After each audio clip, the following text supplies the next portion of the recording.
Isso, e os demais que estão aí, leiam agora a Bíblia comigo em João 21. Vamos ler esse capítulo do Evangelho de João para a reflexão que eu quero fazer com vocês essa manhã.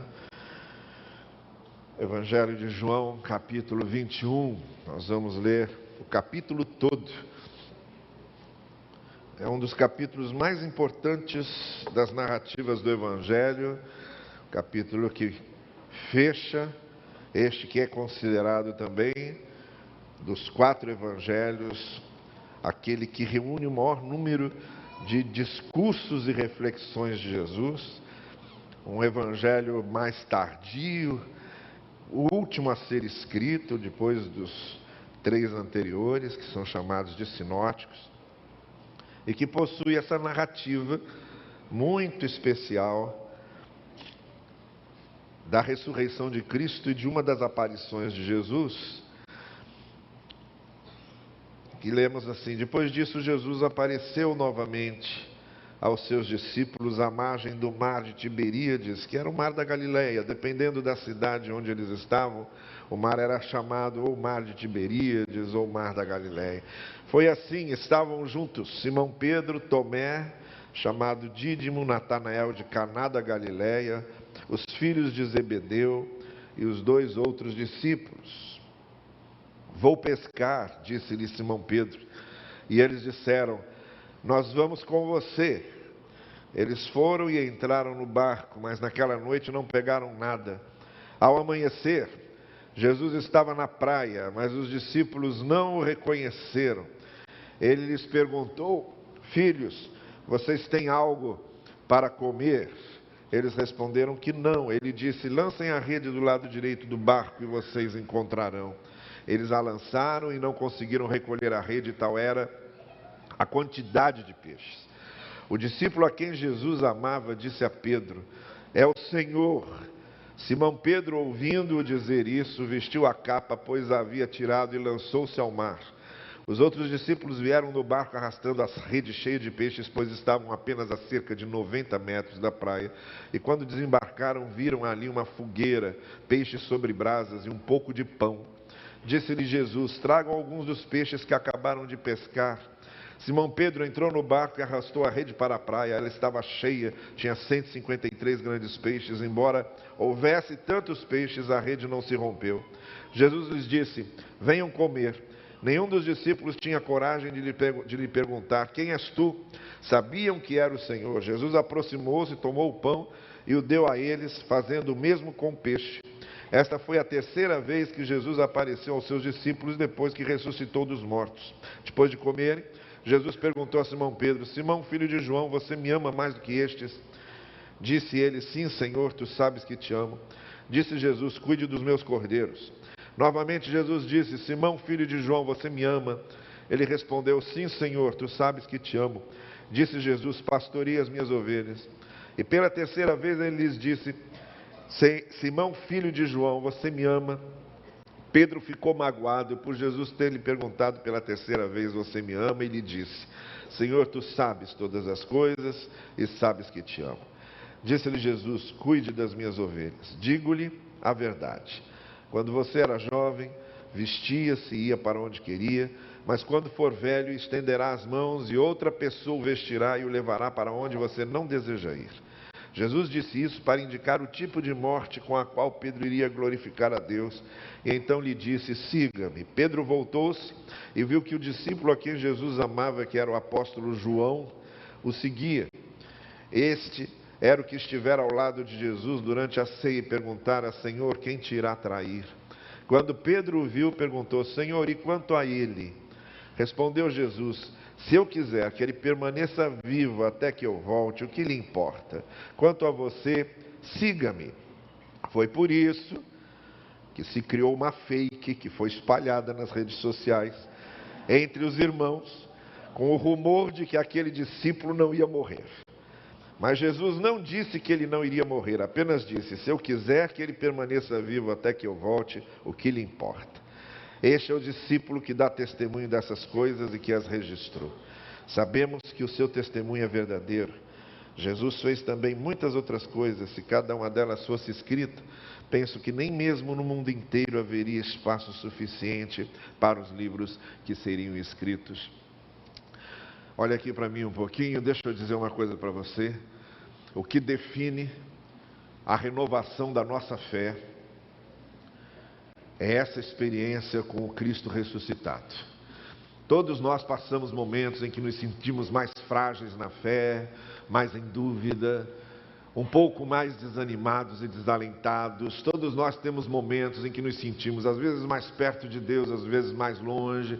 Todos nós temos momentos em que estamos extremamente animados para fazer alguma coisa para o reino. Há outros momentos em que nós estamos nos sentindo tão desalentados, tão assoberbados por uma série de outras preocupações.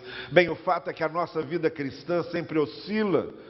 E isso é comum acontecer, isso acontece porque muitas vezes as nossas emoções oscilam, o nosso humor oscila, a nossa visão das coisas também varia demais. E a tudo isso vai acompanhando essa nossa expectativa, essa nossa perspectiva da fé e a nossa maneira de entender Deus, maneira de entender o reino de Deus, maneira de entender como é que Deus faz as coisas. O fato é que todos nós temos esses momentos de maior ou de menor espiritualidade, de maior ou de menor devoção, de maior ou de menor fervor. Agora isso é algo que por isso mesmo, porque nós estamos suscetíveis a estas mudanças de humor espiritual, a essas mudanças de emoção espiritual, a essas mudanças de estabilidade espiritual, é justamente por isso que nós precisamos de momentos em que nossa fé seja renovada, nossa espiritualidade seja incendiada, a nossa confiança em Deus seja estimulada, o nosso amor ao reino seja motivado.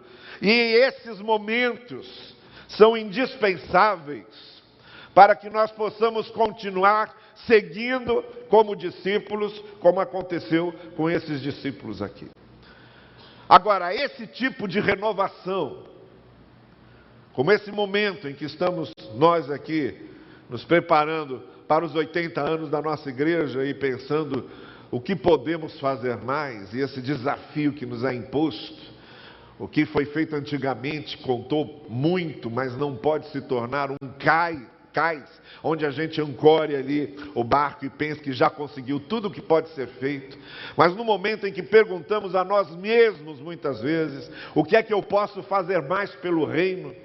O que é que eu posso fazer mais pelo Evangelho? De que maneira eu posso viver uma vida cristã mais ativa, mais efervescente, mais cheia de ânimo, mais cheia de alegria? Todas as vezes em que eu me perguntar isso, a única resposta que eu encontro para esse tipo de pergunta é a que esse texto está dando.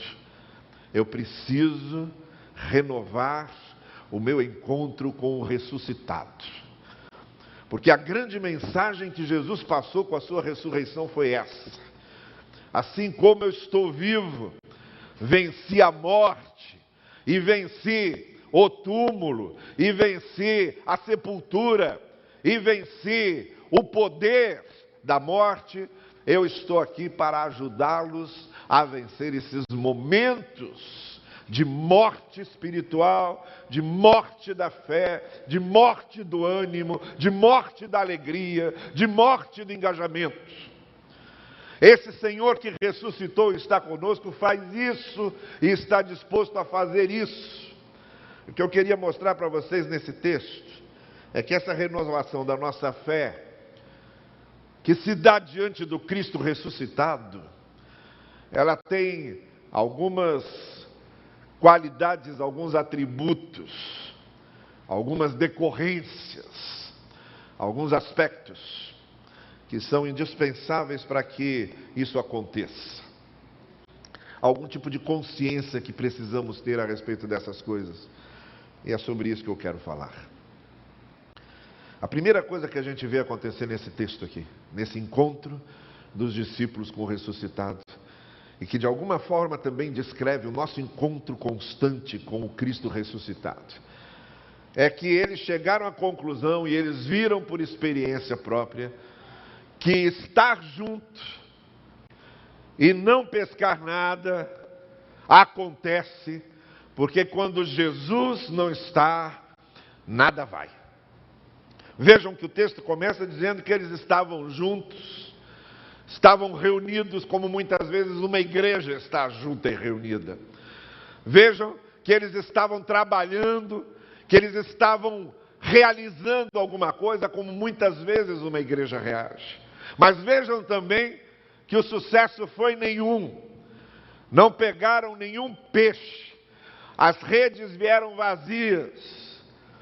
E o que ficou muito claro para eles naquele encontro com Jesus é que, por mais que envidemos esforços, por mais elaboradas que sejam as nossas técnicas, por mais desenvolvidas que sejam as nossas teorias, por mais firme que seja a nossa teologia, por mais aprofundada que seja o nosso corpo doutrinário, por mais litúrgico que sejam os nossos cultos, por mais preparada que seja a nossa música, por mais cheio de Bíblia que tenhamos em nossas atividades, nada disso substitui a presença insubstituível de Jesus conosco. E se Jesus não está presente no processo, se Jesus não está presente no mecanismo, se Jesus não está presente na instituição, e se Jesus não está presente na nossa vida, as redes voltam vazias. Não vai.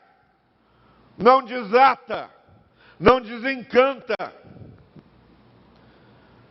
Agora, veja aí essa turma que está aí reunida.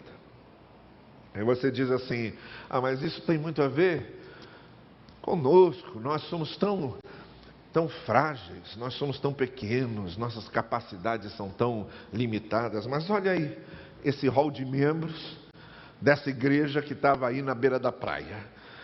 Pega aí esse hall de membros e vai vendo nome por nome dos que estavam aí. Pedro tinha negado Jesus 3 vezes. Vai no nome seguinte, Tomé. Era uma outra vez que Jesus ia aparecer para eles. Tinha aparecido na vez anterior. E Tomé foi aquele que disse, não vou crer se eu não tocar nele. Não acreditou que Jesus tinha ressuscitado. Era um daqueles que dizia, só acredito vendo. Olha o outro nome que vem aí, Natanael, extremamente preconceituoso, cheio de dúvidas, quando soube que Jesus veio de Nazaré, porque a sua visão a respeito de pessoas e lugares era extremamente forjada por seus preconceitos anteriores. Ele diz, pode vir de Nazaré alguma coisa boa. É esse o tipo de gente que estava aí nesse hall de membros dessa igreja. Vai a seguinte, os filhos de Zebedeu, Tiago e João, que quando Samaria não quis receber Jesus, eles disseram, mande fogo dos céus destruir essa cidade. Vamos condenar todos eles. Nenhum deles merece o amor de Deus. Mande fogo do céu para destruir tudo. Gente dessa estirpe que queria resolver tudo na base do pega para acabar. Membro da igreja lá. O grupo que estava ali ao pé da praia. Vai adiante. O que é que fala sobre os outros? 2 outros discípulos. Quer dizer, era gente tão anônima, tão parada, tão escondida, que nunca aparecia. Ninguém sabia onde eram, o que faziam, qual era o nome deles. É esse o grupo. Você acha que a gente é melhor que isso aí? É esse aí o grupo. A gente é isso. Qualquer grupo, de qualquer igreja, de qualquer ajuntamento de discípulos, quando você disseca o hall de membros, quando você vai nome por nome, quando você vai analisando pessoa por pessoa, o que você encontra é isso, gente incapaz, gente cheia de problema, gente cheia de falha, gente cheia de preconceito, gente com mente fechada, gente exagerada, gente que não faz e não aparece. Sempre a gente vai encontrar isso aí. Porque isso aí é a igreja de Jesus, porque a igreja de Jesus é feita por gente. Mas quando Jesus esteve com eles, fez toda a diferença. Um podia ter negado, outro podia ter traído, outro podia ser muito preconceituoso contra lugares, outro podia ser anônimo, outro podia ser violento. Mas quando Jesus chegou, as redes se encheram, porque o que faz a diferença é Jesus estar presente. É Ele que capacita, é Ele que dá espiritualidade, é Ele que dá confiança, é Ele que prepara, é Ele que trabalha, é Ele que forja, é Ele que forma, é Ele que constrói a gente. Então, com Jesus, as redes vêm cheias, mesmo que a gente não tenha muito preparo. Sem Jesus, por mais preparo que a gente tenha, as redes vão voltar sempre vazias. Além dessa primeira consciência do encontro com o ressuscitado, de que Jesus tem que estar presente no processo, a gente vê nesse texto que houve um reconhecimento das vantagens de se obedecer à palavra de Jesus. Porque o texto vai contando que depois de terem passado a noite toda pescando e não pescaram nada, aí eles estão lá com as redes vazias.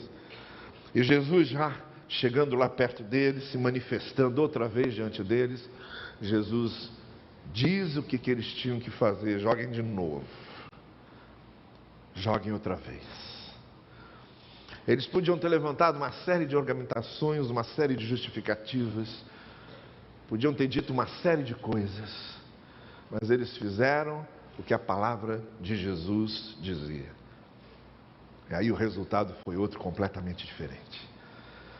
Se a gente quer renovar nossa fé, se a gente quer renovar nossa espiritualidade, se a gente quer renovar nosso ânimo, além de termos a consciência de que a presença de Jesus é fundamental e insubstituível, a gente tem que ter a consciência de que é extremamente vantajoso quando a gente obedece à palavra do Senhor. A gente tem que ter claro sempre diante da nossa mente que é melhor obedecer, que é melhor conhecer e obedecer, que é melhor fazer o que Jesus manda fazer, que é melhor fazer do jeito dele. Se nós queremos renovar a nossa fé, o nosso ânimo, o nosso amor pelo serviço, não tem como a gente fazer isso desvinculado da palavra. É preciso conhecer a palavra cada vez mais, é preciso aprofundar-se na palavra cada vez mais, e principalmente é preciso fazer o que a palavra manda. Porque não há como nós renovarmos a nossa experiência com o ressuscitado desvinculado da sua palavra. Jesus já tinha dito isso aos seus discípulos: aquele que me ama, ama os meus ensinos. Aquele que me ama, ama os meus mandamentos. Aquele que me ama, ama os meus preceitos. Então, se você quer renovar sua fé, não tem como. Tem que mergulhar na palavra, tem que conhecer a palavra, tem que meditar na palavra, tem que estar dentro da palavra, refletindo na palavra e aplicando a palavra na sua vida. Se isso não acontece com você, não adianta. Vai continuar esfriando, vai continuar desanimado, vai continuar distante, vai continuar sem experimentar o que o poder do Cristo ressuscitado pode fazer na vida da gente. A terceira coisa que a gente percebe nesse texto é que, além dessa consciência de que Jesus tem que estar na história, Jesus tem que estar presente, senão nada acontece. E além dessa consciência de que a palavra de Deus tem que ser conhecida e obedecida, tem que fazer do jeito que Jesus ensina, a terceira coisa que a gente vê é que nesse encontro com Jesus ressuscitado, a gente aprende a confiar na preparação e nos arranjos que o Senhor Jesus dá aos ambientes. Jesus preparou o fogo, acendeu a fogueira, trouxe os peixes, botou ali perto e começou a preparar os peixes para eles comerem.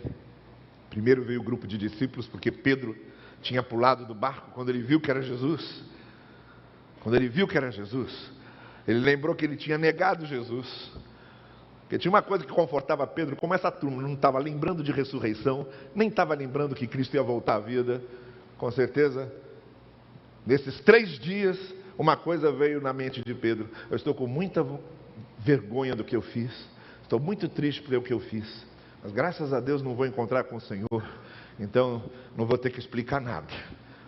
Mas nesse episódio, quando Pedro vê que era Jesus, ele pula na água e vai enrolando.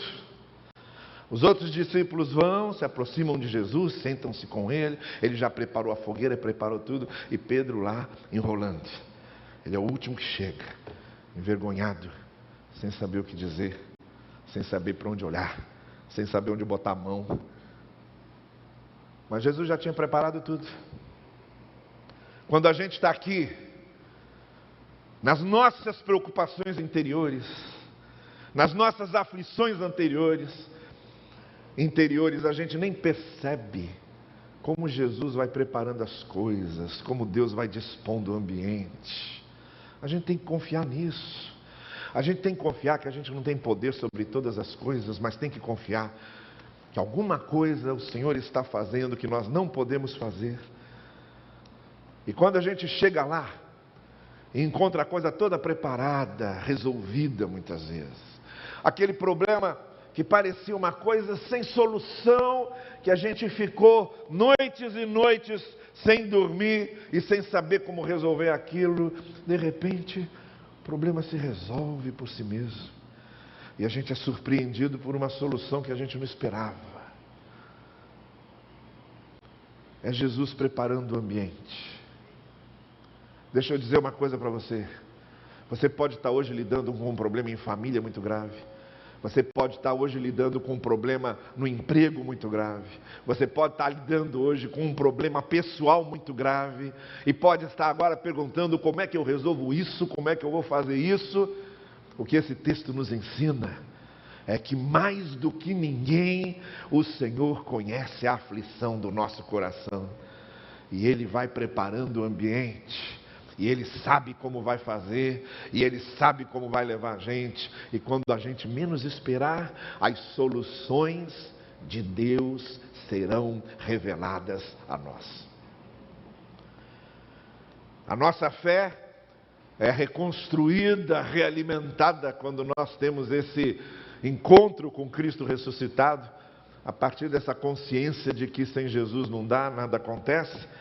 A partir de reconhecermos que tem que obedecer a palavra dele, a partir de confiarmos nos arranjos que ele, na sua sabedoria e no seu propósito, vai fazendo. A gente não entende bem, às vezes a gente não compreende quais são os arranjos de Deus, a gente fica atônito, fica tonto, não entende, e Deus vai arranjando, a gente pode não saber, mas Deus sabe bem onde quer levar a gente, onde quer chegar.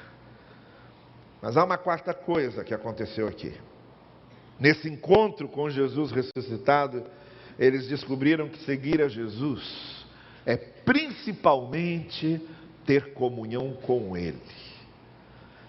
É principalmente ter comunhão com Ele. O que Jesus fez foi trazer os discípulos para Ele. Eles se sentaram ao redor da fogueira. E o símbolo maior de comunhão das pessoas, comer junto, pelo menos na cultura judaica, esse negócio de sentar à mesma mesa, de comer da mesma comida, era um simbolismo de comunhão muito forte. O que a gente percebe aqui é que Jesus está fazendo questão de ter elos de ligação pessoal com seus discípulos, está partindo o pão com eles, está partindo os peixes, estão comendo juntos ao redor da mesma fogueira, porque Jesus sabe, a gente aqui não sabe, mas Jesus sabe, que seguir a Ele é termos comunhão com Ele.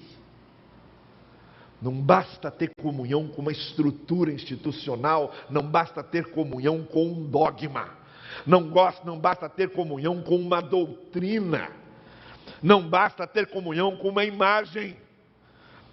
Jesus quer comunhão com Ele. Seguir a Jesus é essencialmente ter comunhão com Ele. E é isso que para Jesus vale. Jesus não quer discípulos que sejam alunos institucionais. Jesus quer discípulos que sentem com Ele ao redor da fogueira e comam juntos, que mantenham elos íntimos de ligação com Ele, afetos profundos de ligação com Jesus. Isso é que Ele quer. Ele não quer um nome no hall de membros. Ele não quer apenas uma pessoa molhada no batistério. Ele não quer apenas uma pessoa sentada pegando cálice. Ele não quer uma pessoa em pé cantando apenas. Ele não quer uma pessoa em pé apenas lendo a Bíblia. Ele não quer apenas uma pessoa fechando os olhos e fazendo um discurso de oratória. O que Jesus quer é gente que mantenha comunhão com Ele, que se sinta alegre na presença dEle, que se alimente da presença dEle, que tenha comunhão e se sinta bem como quem se sente bem na casa de um amigo, na casa de um parente querido, na casa da pessoa dos seus afetos. Gente que sinta prazer e alegria em estar diante de Jesus e dizer: eu sou dele e ele é meu. É isso que vale para Jesus. É isso que vale para ele. A quinta coisa que a gente encontra nesse texto, dessa renovação da nossa fé com o Senhor ressuscitado, é que para Jesus, o amor a Deus se confirma na prática do serviço ao reino. Por isso ele pergunta para Pedro: você me ama? E quando Pedro responde: eu amo, ele diz: então cuide das minhas ovelhas. As 3 vezes que Jesus pergunta se Pedro ama, Pedro responde 3 vezes que ama Jesus. E nas 3 vezes Jesus diz: então, por isso, daí, consequentemente, decorrentemente, sendo assim, sirva ao meu reino. Faça alguma coisa por essa gente. Abençoe a vida dos outros. Seja um agente ativo do meu reino no rebanho do Senhor. Porque para Jesus, a maior confirmação que podemos dar de amor a Ele é o envolvimento no seu reino. É fazermos alguma coisa pelo seu reino.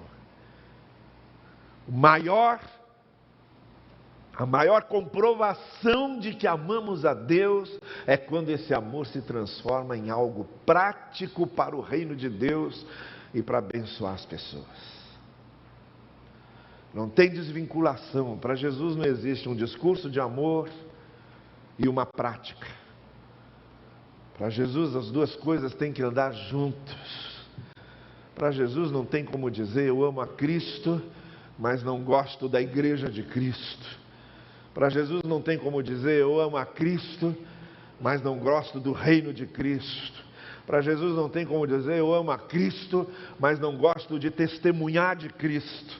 Para Jesus não tem como dizer: eu amo a Cristo, mas não me sinto disposto a servir a Cristo. Não existe isso. A pergunta que Jesus vai nos fazer é se nós o amamos, e quando respondermos, o que ele vai acrescentar em seguida é sempre isso: então apacenta o meu rebanho. Então seja uma bênção para os outros. Então sirva o meu reino. A 6ª coisa que a gente encontra aqui, ainda já caminhando para o final do texto, é que nós precisamos, nesse encontro, vejam, nesse encontro com o Senhor ressuscitado, diário, constante, que é a única coisa que pode retroalimentar a nossa fé, quando a gente se encontra com Jesus ressuscitado sempre, e renova a nossa fé nele, a gente aprende essas coisas todas, que sem Jesus não tem pesca. Aprende que é mais vantajoso obedecer o que ele diz. Aprende que tem que confiar nos arranjos que ele faz. Aprende que seguir a ele é comunhão com ele. Aprende que amar a Deus é servir a Deus.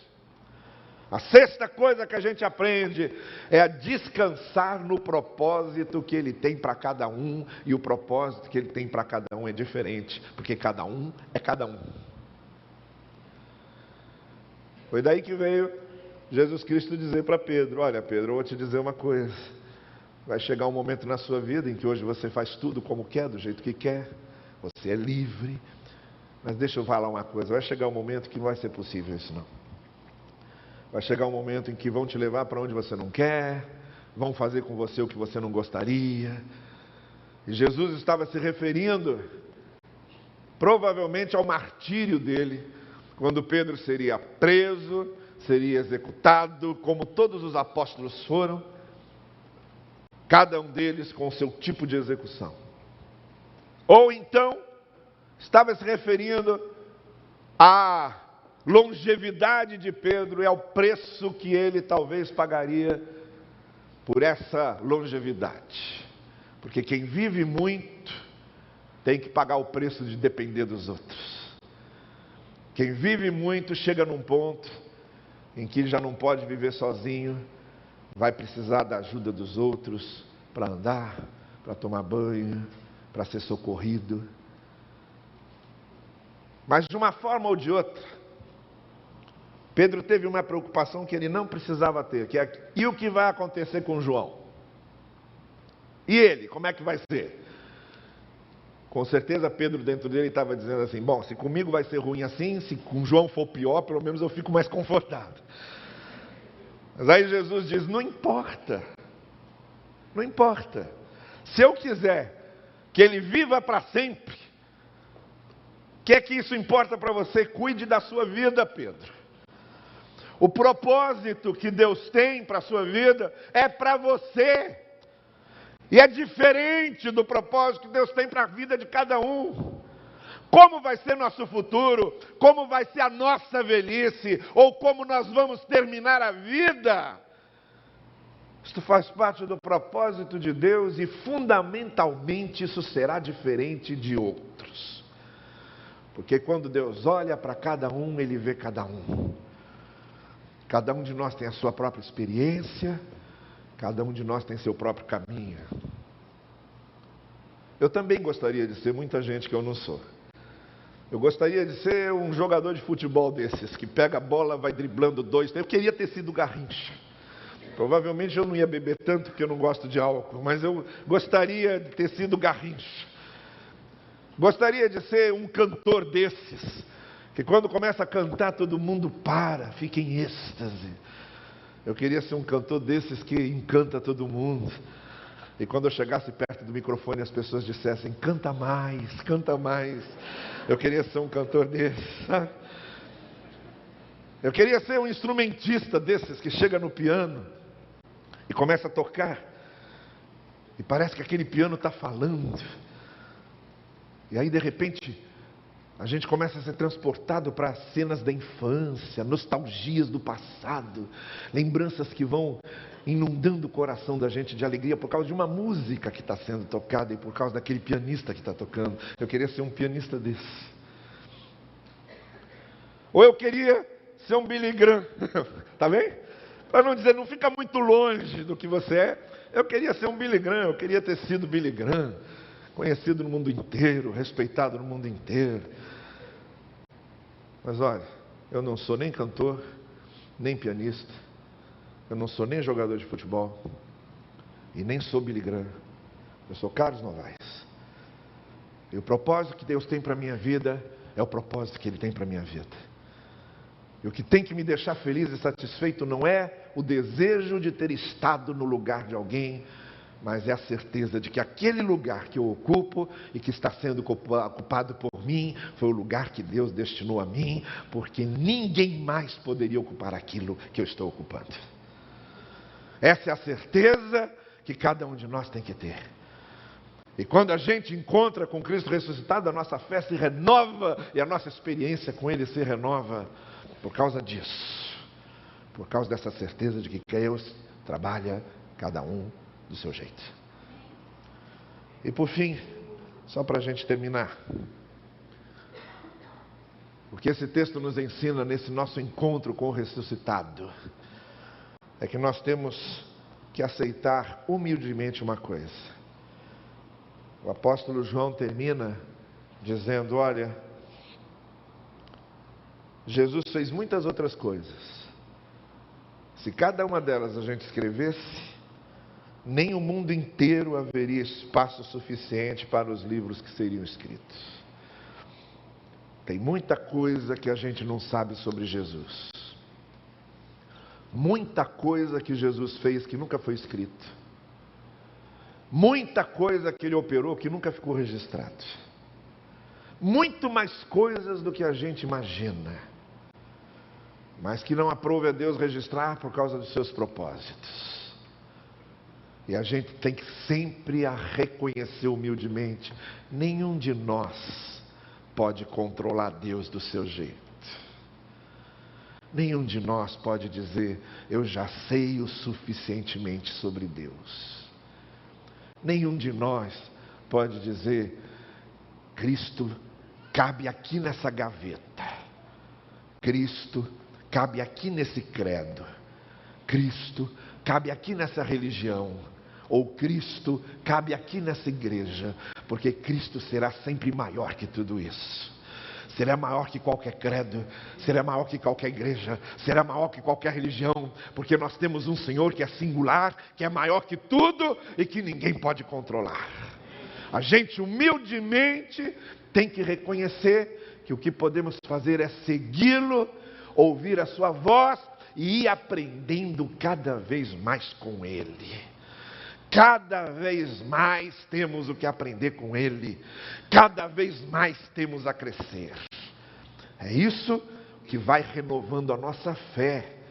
É quando a gente sabe que tem cada vez uma coisa nova para aprender, que jamais teremos esgotado o assunto Cristo, o tema reino, o tema Deus, o tema palavra de Deus. Não, nada disso se esgota. É um buraco que a gente vai cavando e vai encontrando mais areia. Cava e encontra mais areia. Cava e encontra mais areia. E se você não está interessado nisso, você está perdendo o seu tempo. Porque quanto mais a gente conhece Jesus, mais coisa tem para conhecer sobre Ele. Quer a sua fé renovada? Quer o seu ânimo alimentado? Quer trazer de novo para a flor da pele do seu coração o amor ao reino e o interesse pelo reino de Deus? Só tem esse jeito.